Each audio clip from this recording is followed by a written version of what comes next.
Bismillah, walhamdulillah, wassalatu wassalamu ala rasulillah, amma ba'd.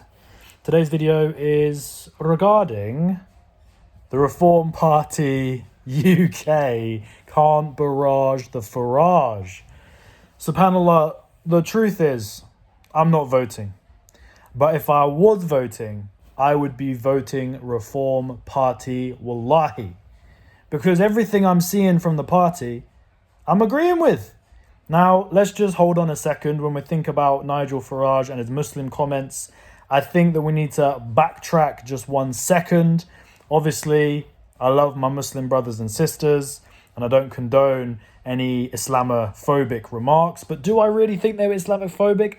I think what we need to differentiate between is something that I spoke about when I first launched this channel.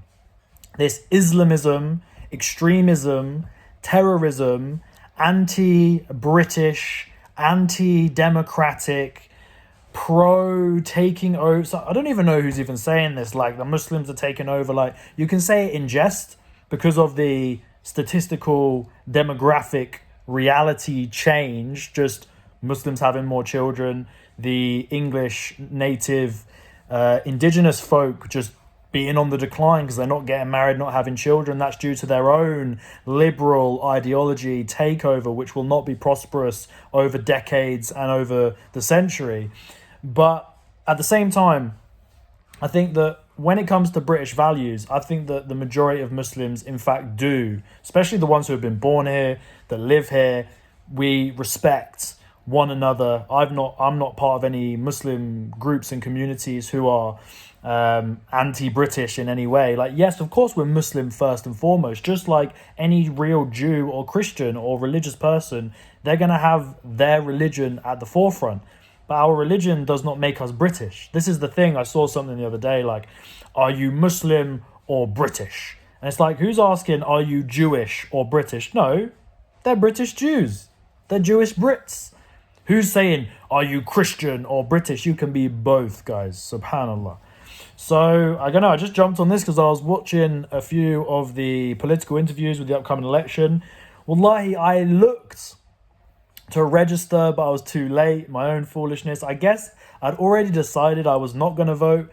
I'm going to be 28 when the vote takes place.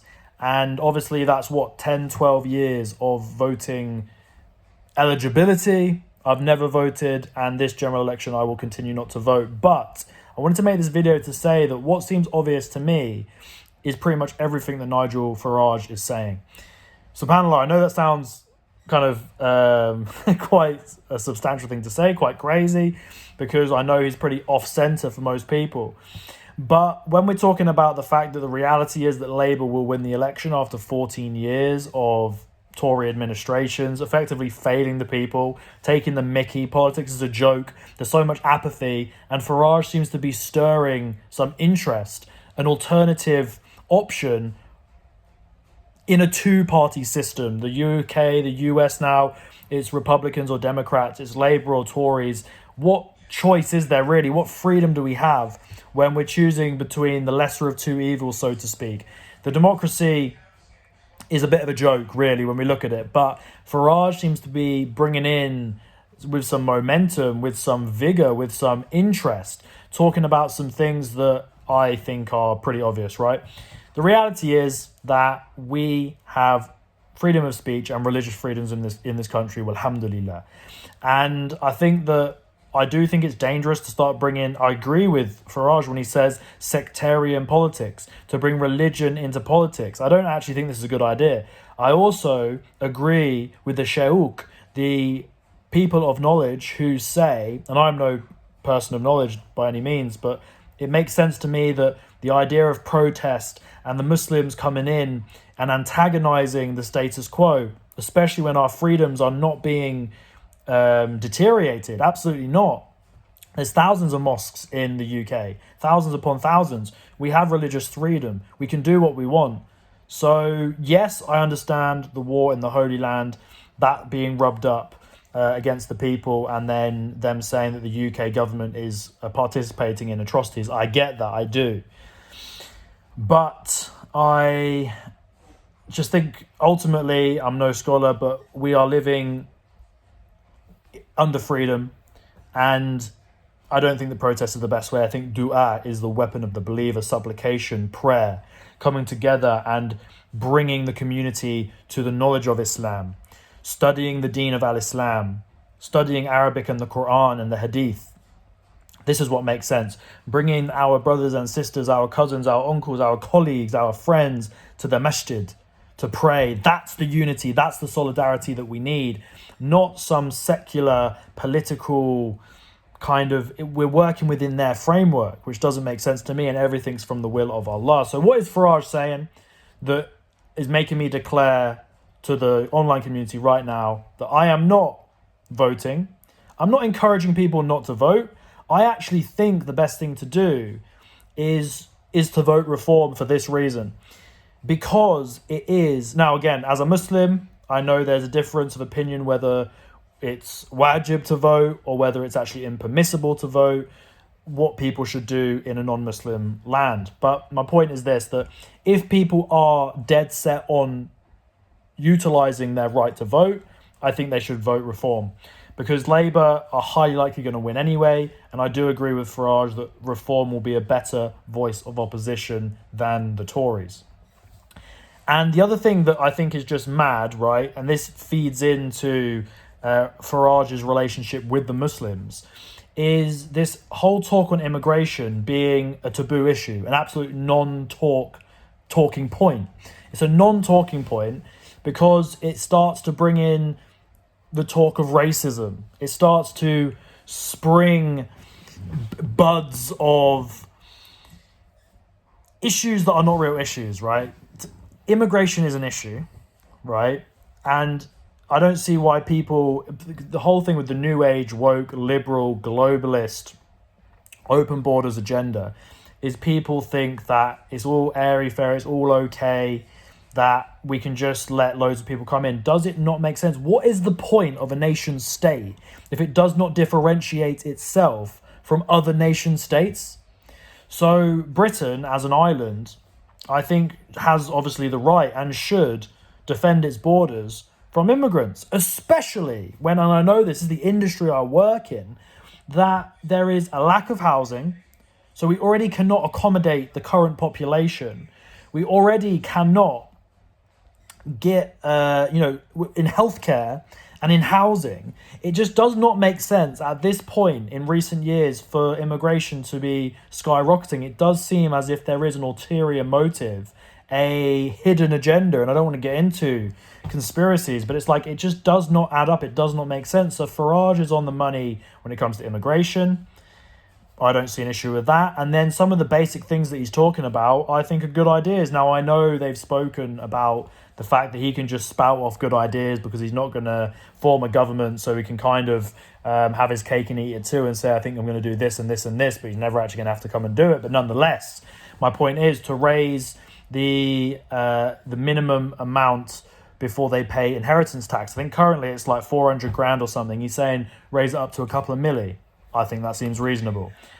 He also says to raise the minimum income for people before they pay tax. So the income tax. So I think it's currently around 12 grand. He's saying bump it up to 20 grand. Again, I think that makes sense. He's pro-marriage. He's pro-family. He's pro-having children. That all makes sense. I think that people need to be encouraged to not be on the benefit system. Obviously, I think that there needs to be an incentive for people to go out and work. And too many people are thinking, well, I'm getting taxed a lot when I'm not earning a lot. Bump up to 20 grand makes sense. So that's just a couple of things I think make sense. He's all about the armed forces. The armed forces have gone down from 100,000 to 72,000, I think he said. Why are we reducing the armed forces? I don't think that's a good idea. I think we should get that back up to 100,000. I think there should be a culture of pride for our nation. This is where we live. This is our community. We should look after one another, our neighbours, our nation at large, our kinsman on the island, and that's why I'm all about the United Kingdom of Great Britain. I love the Scots and the Welsh. I think we're stronger together. I've always said that, although I do appreciate they have their own national identity, and I think that "Oh Flower of Scotland" is a proper tune at the end of the day, and the Welsh have a dragon on their flag, which is obviously boss vibes. So yeah, big up the Scots, big up the Welsh, but at the end of the day, I'm an Englishman, and I just think that the way politics is right now is it's ridiculous, and Farage, I think, is a breath of fresh air. That's me as a Muslim saying that. So I'm saying cut him a bit of slack when he's saying that young Muslims don't have British values. Maybe they don't.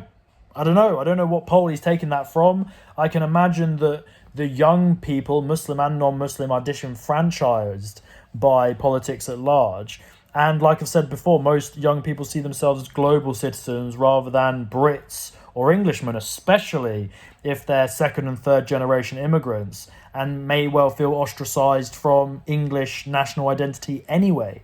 So anyway, bit of a rant, bit of a ramble, but I'm going to start to conclude. I know I've said that many times in the past and still continue to talk, but I'm saying right now on this video that me, Anglo-Islamic gentleman, is not voting in the upcoming election, and think what you want of that. That's not due to apathy. I'm fascinated by politics. I love this country, but I don't think, to be honest, and I know this is the age-old thing of everybody who doesn't vote says that their vote has no impact, and then suddenly only 60, probably not even that, 50 to 60% of the population votes, and if those people that didn't vote did vote, that would have an impact. And Allah knows best at the end of the day whether it's reasonable for me as a Muslim to vote in a land where I can't even really. It's hard, like say, when you're voting the lesser of two evils and such. But I'm a little bit bummed out, to be fair. I'm a little bit let down that I did change my mind at the last minute. I went from not going to vote to actually wanting to vote because I realised I was going to vote reform. And then realising that I'd missed out on the election application voting registration, and therefore I couldn't. And that's why I've done this video, is to declare that I'm not voting.